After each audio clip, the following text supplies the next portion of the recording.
আর তুমি কি কইলা গলায় দেবো? এই দাও গলায়, গলায় দিলে কি হবে? গলায় দিলে কি হবে? এই যে গলায় দিলাম, গলায় দিলে কি হবে? এই যে মশর দিলে কি হবে? ওদের গলায় দিলাম। আসসালামু আলাইকুম, সবাই কেমন আছেন? আজকে ছোট বাগানে আসছি হচ্ছে আপনাদেরকে সাপের ভিডিও দেখানোর জন্য। মিলন ভাই কেমন আছেন ভাই?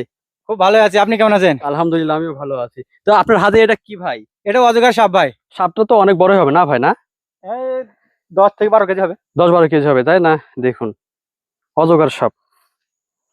গলার মালা বানাবো নাকি ভাই? যাও একবার মালিয়া বানিয়ে দাও। গলায় দিলে কি হবে? এই যে গলায় দিলাম, গলায় দিলে কি হবে? এই যে মশর দিলে কি হবে? ওদের গলায় দিলাম। পাম বাগানে এরকম অজগর সাপ দেখা যায়, কিন্তু এগুলা হচ্ছে ভয় পাওয়ার কিছুই না, এগুলা কামড়াবে না, ঠিক আছে? আর আমরাই তো এরকম ভাবে সাপগুলো ধরে থাকি, ভিডিও করে আপনাদেরকে দেখাচ্ছি, জাস্ট এটুকুই। আর এখন আমরা হচ্ছে সাপটাকে ছেড়ে দেবো। এই সাপগুলোকে কখনো আমরা মারি না, ঠিক আছে? তো প্রিয় দর্শক, সবাই ভালো থাকবেন। আজকে এ পর্যন্ত ভিডিওটা। আর সাপের ভিডিও আপনাদেরকে দেখালাম, কেমন লাগলো অবশ্যই কমেন্ট করে জানাবেন। ভয় পাওয়ার কিচ্ছু নাই, ঠিক আছে? আসসালামু আলাইকুম।